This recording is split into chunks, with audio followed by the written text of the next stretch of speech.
Hello aspirants, I welcome you all at परचम classes. आज के सेशन में देखिए स्टूडेंट्स, हम लोग क्या करेंगे, इफेक्ट ऑफ एक्सचेंज रेट। हमने प्रीवियस सेशन में क्या देखा था कि एक्सचेंज रेट क्या होता है, कैसे होता है। आज की क्लास में हम इसको देखेंगे कि एक्सचेंज रेट के प्रभाव क्या है, एक्सचेंज रेट के इफेक्ट्स क्या है, ठीक है। और इंडियन इकोनॉमी पे इसका कैसे प्रभाव पड़ता है, क्या इम्पैक्ट पड़ता है इंडियन की इकोनॉमी पे, हमारे इंटरनेशनल मार्केट पे क्या असर पड़ता है, डीवैल्यूएशन, रीवैल्यूएशन, एप्रिसिएशन, डेप्रिसिएशन का। सबसे पहले तो मैं रिक्वेस्ट करूंगी, जिसने भी इससे पहले वाली वीडियो नहीं देखी है, प्लेलिस्ट में जाना, आप इकोनॉमी सेक्शन के प्लेलिस्ट में जाना, वहां पे आपको मेरी 18-19 वीडियोस जो है पूरी प्लेलिस्ट में मिलेंगी। जस्ट इससे पहले वाली जो वीडियो है वो आपको देखनी है, जिसका टॉपिक एक्सचेंज रेट है, ठीक है। तो जस्ट आपको वो देखना है, उसके बाद इस वीडियो को देखना, अदरवाइज ये समझ नहीं आएगी, ठीक है।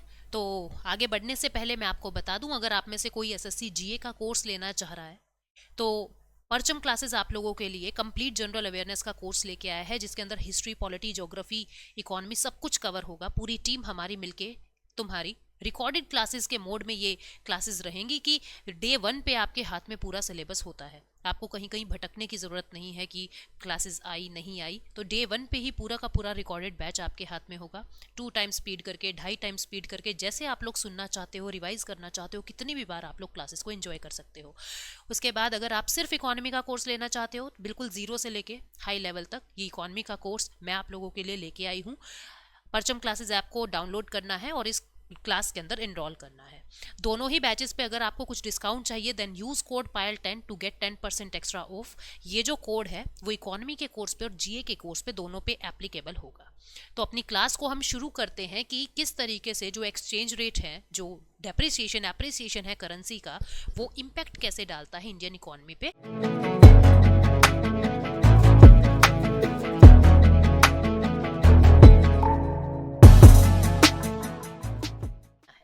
तो इफेक्ट्स क्या है वो यहाँ पे लिख रखे हैं, लेकिन पहले हम अपना देसी भाषा वाला वो अपनाते हैं, पहले हम समझ लें, फिर उसके बाद स्लाइड्स को देखेंगे। स्लाइड्स कुछ नहीं है, स्लाइड्स तो आप लोगों को जो ये आजकल की ये मॉडर्न टेक्नोलॉजी हो गई है ना, कि स्लाइड से पढ़ाओ, स्लाइड से पढ़ाओ, अदरवाइज जो बोर्ड रहता है ना वो बेस्ट रहता है। तो पहले बोर्ड से समझ लीजिए आप लोग कि देखो हम लोगों ने क्या देखा था, हमने 4 शब्द समझे थे। एक शब्द समझा था हमने, डीवैल्यूएशन किसको कहते हैं, यानी अवमूल्यन किसको कहते हैं। एक शब्द हमने समझा था, डेप्रिसिएशन किसको कहते हैं, डेप्रिसिएशन किसको कहते हैं। फिर हमने जाना था स्टूडेंट्स कि रीवैल्यूएशन किसको कहते हैं, रीवैल्यूएशन किसको कहते हैं, ठीक है। और हमने ये जाना था कि एप्रिसिएशन किसको कहते हैं, एप्रिसिएशन किसको कहते हैं। Revaluation, appreciation, devaluation, depreciation. थोड़ा सा बता दूं, डीवैल्यूएशन में क्या हो रहा था, आरबीआई आरबीआई कंसीडरेबली यानी जानबूझकर, आरबीआई अपने एफर्ट्स से जानबूझकर जो रूपी है उसको वीक कर रहा था, रूपी को वीक कर रहा है, आरबीआई कर रहा है। और अगर हमारा रूपी खुद से वीक हो रहा है, मतलब किसी ने कुछ नहीं किया है, खुद से वीक हो रहा है, डिमांड और सप्लाई की वजह से अगर वो वीक हो रहा है, तो हम उसको क्या कहेंगे, हम उसको कहेंगे डेप्रिसिएशन। क्या कहेंगे उसको, डेप्रिसिएशन, ठीक है। ऐसे ही रीवैल्यूएशन क्या होता है, रीवैल्यूएशन में जब आरबीआई हमारी करेंसी को स्ट्रॉन्ग करती है, जब आरबीआई करेंसी को स्ट्रॉन्ग करती है, हमारी करेंसी को जब आरबीआई स्ट्रॉन्ग कर रही है, तो हम क्या कहेंगे, रिवैल्यूएशन। और जब हमारी करेंसी जो है, जब हमारा रुपी जो है वो डिमांड और सप्लाई की वजह से स्ट्रॉन्ग हो रहा है, किसी ने कुछ किया नहीं है, तो हम उसको क्या कहेंगे कि करेंसी एप्रिशिएट हो गई है। यहाँ आरबीआई और खुद से वाला सीन है, बाकी और कुछ भी डिफरेंस इनमें नहीं होता है। तो हमने देखा कि डीवैल्यूएशन, डेप्रिसिएशन, रिवैल्यूएशन, एप्रिसिएशन क्या होता है।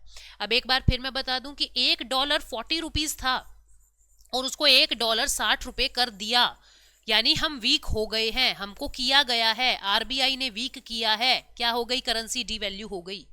$1 40 था, $1 60 के बराबर हो गया, किया नहीं है, हो गया, हम क्या कहेंगे, करेंसी डेप्रिशिएट हो गई है, ठीक है।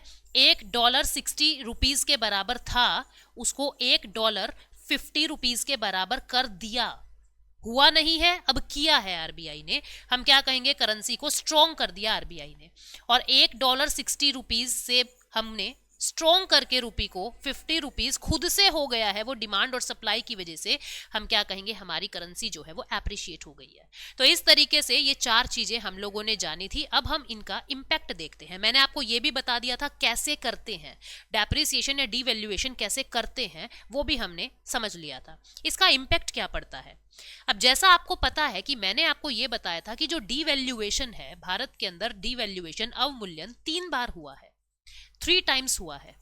कब कब? 1949 में, 1966 में और 1991 में। 3 बार करेंसी का डीवैल्यूएशन हुआ है। ठीक है, 1949, 1966, 1991, 3 बार करेंसी का डीवैल्यूएशन हुआ है। तो जो ये डीवैल्यूएशन है, अगर आरबीआई कर रहा है हमारी करेंसी को वीक, तो करेंसी को वीक क्यों कर रहा है भाई? भारत की करेंसी को आप वीक क्यों कर रहे हो? ऐसा क्या हो रहा है? अब उसको देखो, क्या हुआ, क्यों वीक कर रहे हैं, इसको समझो। इससे क्या होता है, इससे एक्सपोर्ट बढ़ता है। एक तो इससे एक्सपोर्ट इंक्रीज होता है। ठीक है, एक्सपोर्ट इंक्रीज होता है तो आप कहोगे मैडम फिर अपनी करेंसी को वीक ही रखो, इसको बढ़ने ही क्यों दे रहे हो? जब आरबीआई को पता है कि डीवैल्यूएशन करने से एक्सपोर्ट बढ़ता है, फिर आप अपनी करेंसी को स्ट्रॉन्ग होने क्यों देते हो? जैसे ही वो स्ट्रॉन्ग हो रहा है उसको फिर वीक कर दो, जब आरबीआई कर ही सकता है। इससे एक नुकसान भी है। करेंसी डीवैल्यूएशन से क्या होता है, एक्सपोर्ट तो बढ़ता है लेकिन साथ साथ इंपोर्ट का एक्सपेंडिचर भी ज्यादा हो जाता है। इंपोर्ट का एक्सपेंडिचर, इंपोर्ट पहले से महंगा दिखने लगता है, इंपोर्ट का एक्सपेंडिचर बढ़ जाता है। ठीक है, जिसकी वजह से फिर इन्फ्लेशन बढ़ जाता है, जिसकी वजह से महंगाई बहुत बढ़ जाती है। ठीक है, ये डीवैल्यूएशन का भी यही इंपैक्ट होगा और डेप्रिसिएशन का भी यही इंपैक्ट होगा, क्योंकि अल्टीमेटली दोनों के अंदर हो क्या रहा है, हमारा रूपी जो है वो वीक हो रहा है। दोनों के अंदर ही क्या हो रहा है, रूपी जो है वो वीक हो रहा है। क्या इंपैक्ट पड़ेगा, एक्सपोर्ट बढ़ेगा, इंपोर्ट एक्सपेंडिचर बढ़ेगा, इन्फ्लेशन बढ़ेगा। अब हम क्यों नहीं करते हर वक्त अपनी करेंसी को डीवैल्यू, जबकि चाइना एक ऐसा देश है जो डर्टी इकोनॉमी खेलता है, डर्टी करेंसी एक्सचेंज सिस्टम चलाता है। जैसे ही उसकी करेंसी स्ट्रांग होती है वो फिर उसको कमजोर कर देता है, जैसे ही उसकी करेंसी स्ट्रांग हुई उसको फिर कमजोर कर देता है। क्यों? क्योंकि उससे एक्सपोर्ट बढ़ता है और इसी वजह से चाइना जो है विश्व की सबसे बड़ी एक्सपोर्टर कंट्री है। अब आप कहोगे कि मैम फिर इंडिया ऐसा क्यों नहीं करता, इंडिया क्यों नहीं हर वक्त अपनी करेंसी को डीवैल्यूड रखता? उसकी वजह यह है स्टूडेंट्स, क्योंकि भारत इंपोर्ट ज्यादा करता है या एक्सपोर्ट? आप कहोगे मैडम भारत तो इंपोर्ट ज्यादा करता है, यानी भारत के अंदर वो रिसोर्सेज नहीं है जो all over India, all over world के अंदर चाहिए। हमें इंपोर्ट ज्यादा करना पड़ता है और एक्सपोर्ट कम करना पड़ता है।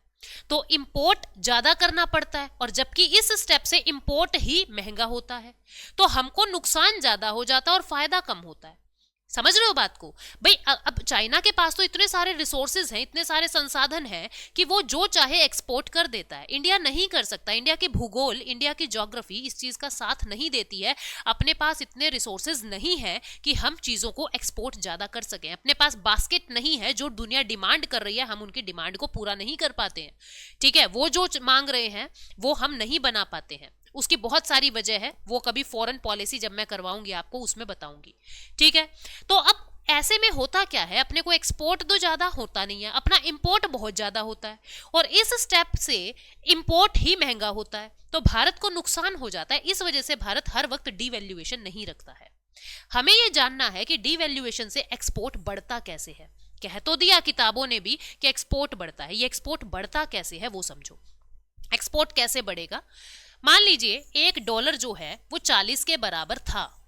कब? 1 जनवरी को, या मैं कहूँ आज कितनी डेट है, मान लीजिए आज मुझे याद भी नहीं है आज कितनी डेट है, मान लीजिए आज 20 दिसंबर है।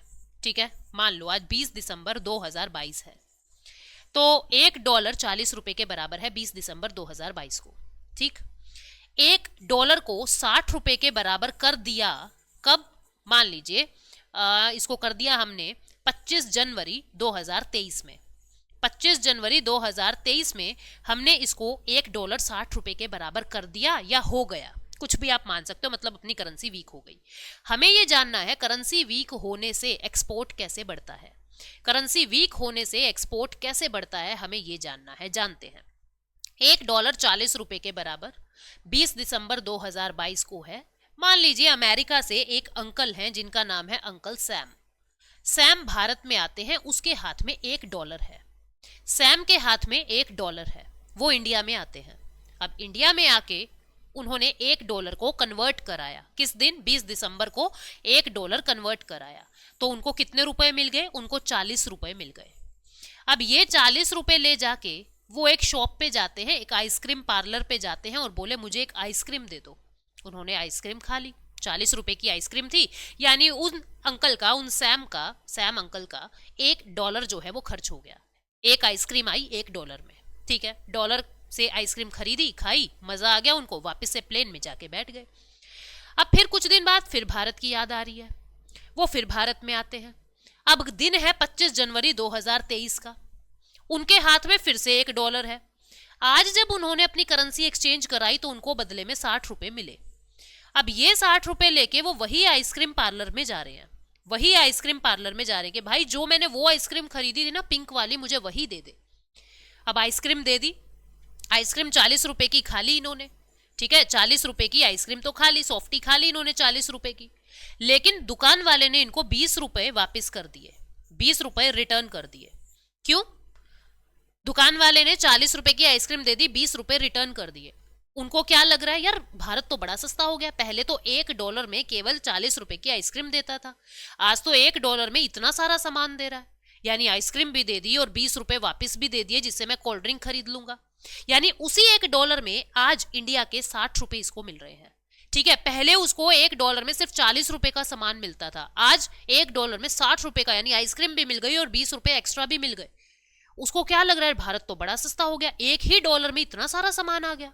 भारत सस्ता हो गया तो भारत में ऑर्डर आएंगे, भारत में ऑर्डर आएंगे तो हम माल बना बना के एक्सपोर्ट करेंगे, इससे एक्सपोर्ट बढ़ता है। अब जितना माल हम प्रोड्यूस करेंगे, जितना प्रोडक्शन बढ़ाएंगे, उतनी ही ज्यादा अपनी जीडीपी जो है वो बढ़ जाएगी। जितना ज्यादा प्रोडक्शन करेंगे उतना ही जीडीपी जो है वो बढ़ जाएगी। अब मैं फिर से नहीं बताऊंगी जीडीपी क्या होता है, मैं ऑलरेडी एक्सप्लेन कर चुकी हूँ जीडीपी वाले चैप्टर में, ठीक है। तो एक्सपोर्ट बढ़ता है, एक्सपोर्ट बढ़ने से प्रोडक्शन बढ़ेगा जिससे जीडीपी बढ़ेगा, ये तो इंपैक्ट हमने देखा। अब हमें देखना है कि करेंसी के डीवैल्यूएशन से, करेंसी के डेप्रिसिएशन से इंपोर्ट का एक्सपेंडिचर कैसे बढ़ता है उसको समझो। इंपोर्ट का एक्सपेंडिचर कैसे बढ़ता है उसको जानते हैं हम, समझिए। जैसे भाई मान लीजिए इंपोर्ट का एक्सपेंडिचर कैसे बढ़ेगा, भारत यानी मोदी जी पहले भी 1 लीटर तेल जो है वो इंपोर्ट कर रहे हैं और आज भी 1 लीटर तेल ही इंपोर्ट कर रहे हैं, 1 लीटर तेल ही इंपोर्ट कर रहे हैं। एग्जाम्पल, एक हाइपोथेटिकल एग्जाम्पल से समझा रही हूँ। पहले भी 1 लीटर तेल इंपोर्ट कर रहे हैं, आज भी 1 लीटर तेल इंपोर्ट कर रहे हैं।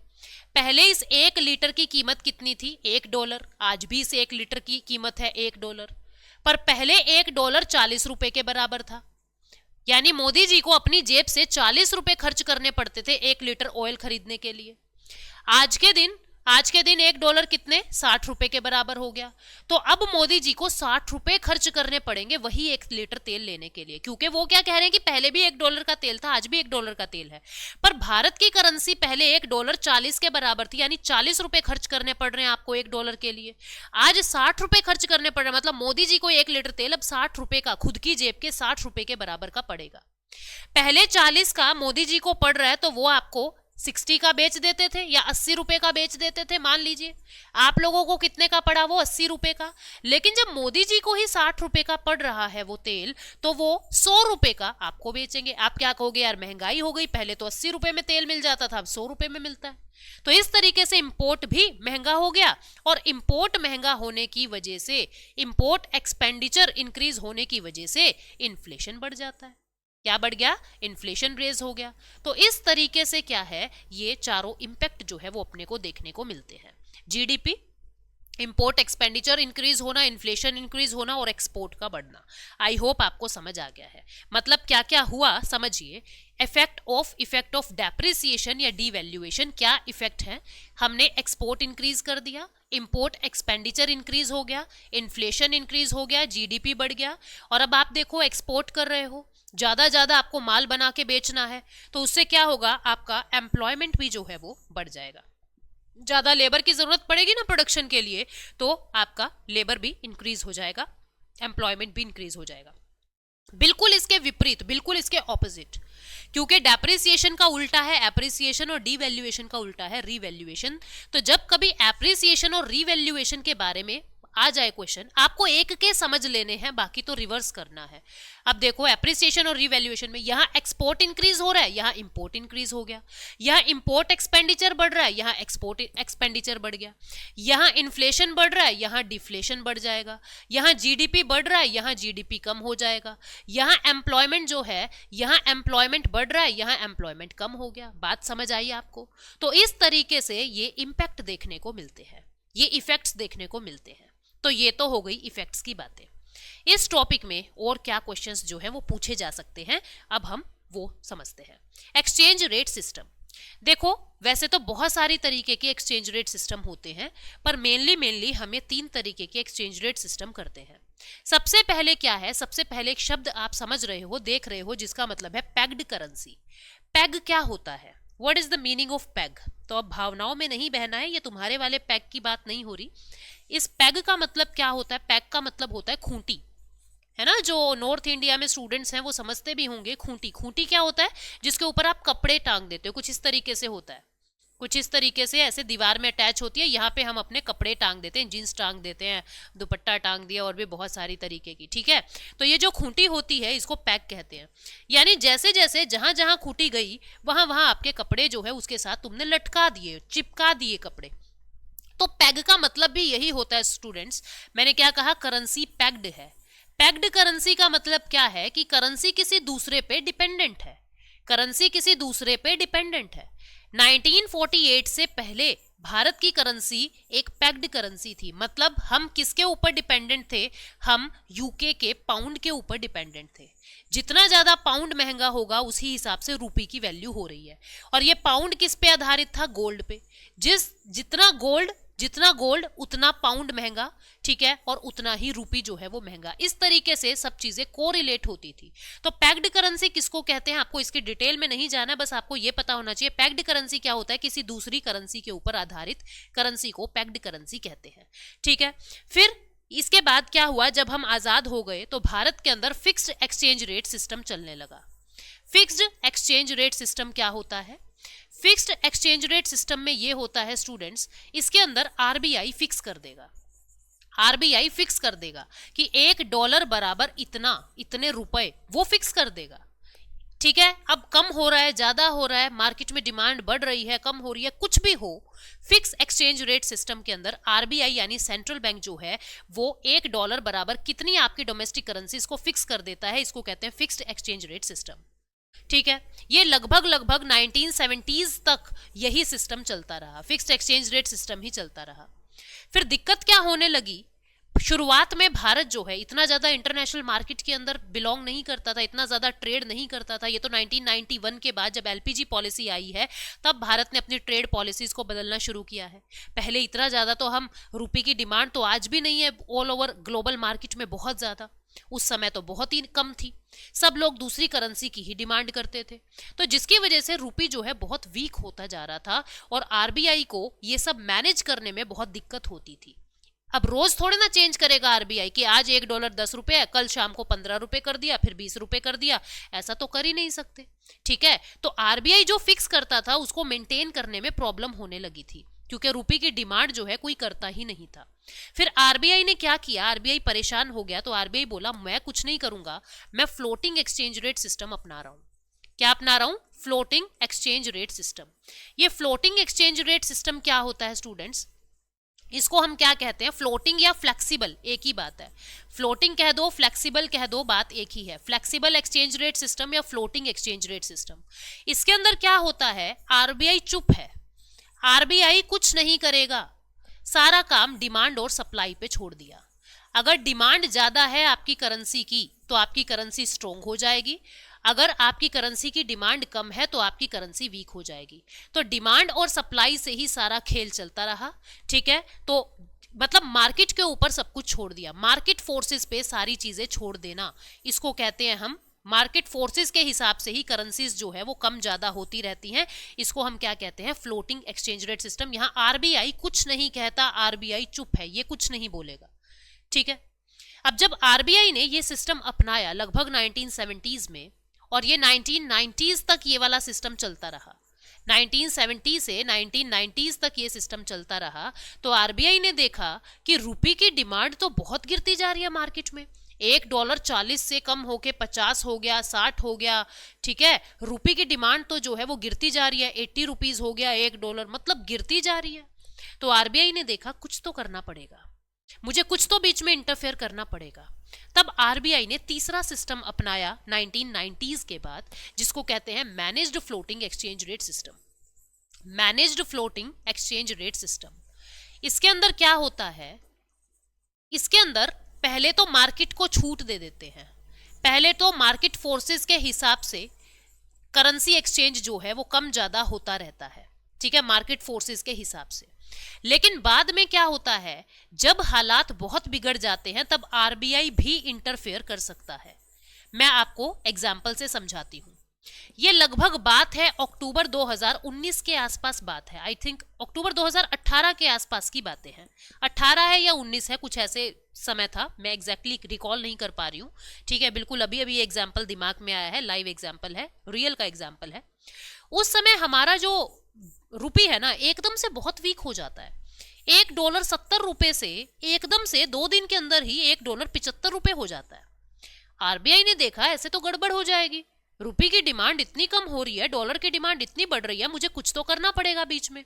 तो आरबीआई ने क्या किया, आरबीआई ने देखा डॉलर की डिमांड बढ़ती जा रही है, अगर मैं डॉलर की डिमांड को डॉलर की सप्लाई से मैच करवा दूं तो ये इतनी मारामारी नहीं बनेगी। तो आरबीआई ने क्या किया, जितने इसकी तिजोरी में डॉलर्स थे इसने मार्केट में निकालने शुरू कर दिए, जो इसकी तिजोरी में, जो इसके लॉकर में डॉलर्स थे इसने मार्केट में निकालने शुरू कर दिए।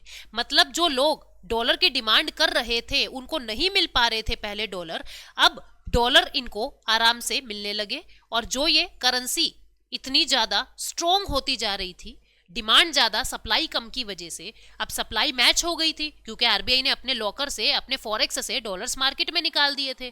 तो क्या हुआ, कुछ समय के बाद ही $1 73 के बराबर हो गया, 73 रुपीज के बराबर हो गया, क्योंकि आरबीआई ने बीच में इंटरफेयर किया अब उन डॉलर की सप्लाई को मैच करने के लिए। लेकिन फिर क्या हुआ, अब आरबीआई के पास तो लिमिटेड ही डॉलर्स है, हम डॉलर प्रिंट थोड़ा ना करते हैं, अपने पास तो जितना फॉरेक्स में हम मैक्सिमम उतना ही निकाल सकते हैं। और आरबीआई इतनी मूर्खता भी नहीं करेगा कि सारे के सारे डॉलर ही मार्केट में निकाल देगा इसको मैनेज करने के लिए। तो आरबीआई ने एक वक्त के बाद हाथ खड़े कर दिया, भाई अब मेरे पास भी डॉलर नहीं है। तो उस समय फिर से ये $1.75 के बराबर चला गया, और आज का तो समय ऐसा है कि $1 लगभग 81 रुपीज के आसपास है। I am not sure about this, लेकिन जहां तक मुझे अभी उम्मीद है 80-81 के आसपास जो है डॉलर रुपी का एक्सचेंज चल रहा है। मतलब बहुत ही वीक अभी भारत जो है वो हो रहा है, ठीक है। तो ये क्या होता है, यहाँ पे मार्केट के साथ साथ आरबीआई ने भी इंटरफेयर किया कि जब तक मार्केट कुछ कर रही है कर ले, बट बीच में आरबीआई को भी इंटरफेयर करना पड़ा। इसको हम क्या कहते हैं, इसको कहते हैं मैनेज्ड फ्लोटिंग, के आपने फ्लोटिंग को, आपने जो फ्लेक्सिबल एक्सचेंज रेट सिस्टम था उसको मैनेज कर दिया, इसको कहते हैं managed floating exchange rate system, ठीक है। तो यहाँ पे आप देख पाओगे, पैक्ड में गोल्ड से आपने लिंक कर दिया करेंसी को, फिक्स्ड में सेंट्रल बैंक एक्सचेंज रेट को फिक्स कर रहा है, फ्लोटिंग में मार्केट फोर्सेस इन्फ्लुएंस कर रही है एक्सचेंज रेट को, मैनेज्ड फ्लोटिंग में सेंट्रल बैंक भी और मार्केट फोर्सेस भी दोनों ही एक्सचेंज रेट में इंटरफेयर कर रहे हैं। तो ये अलग अलग एक्सचेंज रेट सिस्टम होते हैं जिसके बारे में हमने जाना। अब एक कंसेप्ट है जिसका नाम है हार्ड करेंसी और हॉट करेंसी। हार्ड करेंसी क्या होती है, हार्ड करेंसी दुनिया में ये 5 हार्ड करेंसी है, ये है यूएस डॉलर, यूरो, येन, युआन, पाउंड, ये 5 हार्ड करेंसी है। किसी भी करेंसी को हार्ड बनने के लिए 2 चीजों की जरूरत होगी। कौन कौन सी 2 चीजों की जरूरत होगी स्टूडेंट्स, एक तो वहां की पॉलिटिकल स्टेबिलिटी, एक तो वहां पे पॉलिटिकल स्टेबिलिटी, किसी भी देश में पॉलिटिकल स्टेबिलिटी अगर रहेगी तो इकोनॉमिक स्टेबिलिटी भी वहां रहेगी और वहां ग्रोथ के चांसेस ज्यादा है। और दूसरा, उस देश के अंदर पॉलिटिकल स्टेबिलिटी के साथ साथ वहां की करेंसी की मार्केट में डिमांड होनी चाहिए, करेंसी की मार्केट में डिमांड होनी चाहिए, ठीक है। तो इन 2 फैक्टर जहां भी मिल जाते हैं उसी देश की करेंसी जो है वो हार्ड करेंसी कहलाती है। जैसे आप देखो यूएस डॉलर, यूएस में पॉलिटिकल स्टेबिलिटी रहती है, यूं तो नहीं कि आज जो बाइडेन को थप्पड़ मार के किसी ने उतार दिया, हाँ, कि उसका तख्ता पलट कर दिया, इतने आसानी से तो वहां पे ऐसे कू हो ही नहीं सकता, तख्ता पलट हो ही नहीं सकता, जैसे म्यांमार साइड में हो जाता है, जैसे पाकिस्तान में हो जाता है, जैसे अफगानिस्तान में तालिबानियों ने किया, ऐसा तो कोई केस नहीं है ना वहां पे। तो मतलब वहां पॉलिटिकल स्टेबिलिटी है और डॉलर की डिमांड भी बहुत ज्यादा है। सेम चाइना, पॉलिटिकल स्टेबिलिटी भी है, मार्केट में डिमांड भी है। रूपी के साथ क्या प्रॉब्लम है, पॉलिटिकल स्टेबिलिटी तो है लेकिन मार्केट डिमांड नहीं है, जिसकी वजह से हम हार्ड करेंसी नहीं बन पाते।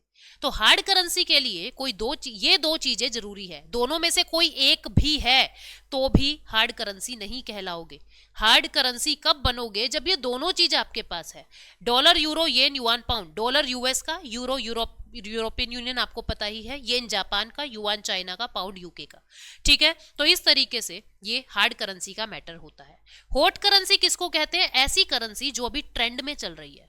जो भी करेंसी कुछ दिनों के लिए, नॉन परमानेंट टाइम के लिए ही अगर स्ट्रोंग होती जा रही है, जैसे डॉलर है, आज के दिन डॉलर हॉट है। डॉलर वैसे हमेशा ही हॉट रहता है क्योंकि हमेशा ही ट्रेंड में रहता है, हमेशा ही डिमांड में रहता है। कोई भी करेंसी जो ट्रेंडिंग चल रही है उसको हॉट कहते हैं। रूपी भी हॉट करेंसी बन सकता है। कैसे, मान लीजिए रूपी की डिमांड एकदम से बढ़ जाए, भारत में बहुत सारे इन्वेस्टर आने लगे और रूपी की डिमांड को बढ़ा दे। रूपी की डिमांड चाहे एक महीने के लिए भी बढ़ रही है, हम उस एक महीने में रूपी को क्या कहने लग जाएंगे, रूपी हॉट होता जा रहा है। तो हॉट करेंसी किसको कहते हैं वो आपको समझ आ गया। ठीक है, तो हमने ये जान लिया। इसके बाद एक कंसेप्ट है जिसको कहते हैं नीर और रीर, नॉमिनल इफेक्टिव एक्सचेंज रेट और रियल इफेक्टिव एक्सचेंज रेट। दो शब्द हैं, नॉमिनल और रियल। मैंने आपको पहले भी बहुत बार बताया है कि नॉमिनल में से जब हम इन्फ्लेशन को माइनस कर देते हैं, नॉमिनल में से जब हम इन्फ्लेशन के साथ किसी चीज को एडजस्ट कर देते हैं तो हमको रियल मिल जाता है। ठीक है, चाहे वो किसी भी चीज की बात हो रही हो, nominal interest minus inflation real interest, nominal inflation, nominal कुछ भी चीज है, exchange rate minus inflation real exchange rate. तो इस तरीके से नॉमिनल माइनस इन्फ्लेशन रियल होता है। ठीक है, तो अब बात हो रही है नॉमिनल इफेक्टिव एक्सचेंज रेट और रियल इफेक्टिव एक्सचेंज रेट। क्या होता है नॉमिनल इफेक्टिव एक्सचेंज रेट? देखो, पहले भारत के 36 ट्रेडिंग पार्टनर थे जिसके साथ भारत ज्यादा व्यापार कर रहा है। भारत के पहले 36 ट्रेडिंग पार्टनर्स होते थे, पर अब बढ़ के ये 40 हो गए हैं। अब भारत के 40 ट्रेडिंग पार्टनर्स हो गए हैं। ठीक है, भारत अपना व्यापार बढ़ा रहा है अलग अलग देशों के साथ। तो नॉमिनल इफेक्टिव एक्सचेंज रेट क्या होता है, उन 40 की 40 ट्रेडिंग पार्टनर्स की करेंसी का वेटेड एवरेज। भाई, $1 बराबर इतने रुपए, एक युआन बराबर इतने रुपए, एक येन बराबर इतने रुपए, इन सब की एवरेज निकालना, इन सब की वेटेड एवरेज निकालना नॉमिनल इफेक्टिव एक्सचेंज रेट कहलाता है। लेकिन यहां पे आपको ये नहीं पता लगा कि हम कितना सामान खरीद पाएंगे दूसरे देश में जाके। भाई, आपको ये तो पता लग गया कि $1 80 रुपीज, आपको ये तो पता लग गया $1 80 रुपीज, लेकिन आपको ये नहीं पता कि इन 80 रुपीज को हम अगर अमेरिका में ले जाएं तो हमें कितना सामान मिलेगा। ये तो तब पता लगेगा जब यूएस का इन्फ्लेशन आपको पता हो कि यूएस में क्या महंगाई चल रही है।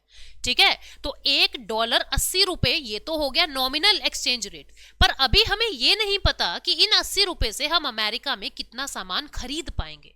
क्लियर हो रही है ना बात? तो ये पता लगाना कि कितना सामान खरीद पाएंगे, कितना सामान हमको 80 रुपए में, भारत में कितना सामान मिल रहा है और 80 रुपए में अमेरिका में कितना सामान मिल रहा है, इस चीज को रिलेट करना रियल एक्सचेंज रेट कहलाता है। मैं आपको एग्जांपल देती हूं। जैसे मान लीजिए एक बर्गर भारत के अंदर तो 60 रुपीज का आ रहा है। ठीक है, और एक बर्गर यूएस के अंदर मान लीजिए $4 का आ रहा है, यूएस के अंदर $4 का आ रहा है। तो हमारा जो रियल इफेक्टिव एक्सचेंज रेट है ना, वो क्या निकल जाएगा कि $4 बराबर 60 रुपए और $1 बराबर 15 रुपए। क्योंकि यहां पे आपने इन्फ्लेशन के हिसाब से ये देखा है कि आपकी परचेजिंग पावर कितनी है। तो जो $1 15 रुपए है ये तो अपना रियल एक्सचेंज रेट है, और जो $1 80 रुपए है या $1 60 रुपए जो भी मानोगे, ये आपका नॉमिनल एक्सचेंज रेट है। लेकिन इस नॉमिनल से हमें ये नहीं पता लगा कि हम कितना सामान खरीद पाएंगे, पर रियल ने ये बता दिया कि अगर आपको एक बर्गर लेना है, यहाँ के 60 रुपए वहां के $4 बराबर है। ठीक है, तो इस तरीके से ये नॉमिनल और रियल का कंसेप्ट होता है, जो बहुत कॉम्प्लिकेट लगता है बच्चों को, बट ये आसान सी चीज है। तो यहाँ आप देख सकते हो देखो, जो नॉमिनल होता है वो अनएडजस्टेड होता है, अनएडजस्टेड वेटेड एवरेज होता है अपने ट्रेडिंग पार्टनर का, और रियल में क्या होता है, ये इन्फ्लेशन एडजस्टेड एक्सचेंज रेट होता है, इसको रियल इफेक्टिव एक्सचेंज रेट कहते हैं। ठीक है, तो इतनी बातें हमें जाननी थी। अब हम कुछ एमसीक्यूज कर लेते हैं। डेप्रिसिएशन कौन से प्राइस सिस्टम के अंडर होगा? फिक्स एक्सचेंज में, फ्लेक्सिबल में, दोनों में, या इनमें से कोई भी नहीं। अब शब्द देखो डेप्रिसिएशन, अगर वो यहां कहता डीवैल्यूएशन तो आप कह सकते थे कि डीवैल्यूएशन तो आरबीआई करता है। अब आरबीआई करता है तो फ्लेक्सिबल तो नहीं है, फिक्स ही है।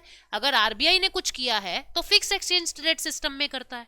लेकिन यहां शब्द क्या यूज हो रहा है? डेप्रिसिएशन, मतलब खुद से हो रहा है, मार्केट फोर्सेस की वजह से हो रहा है।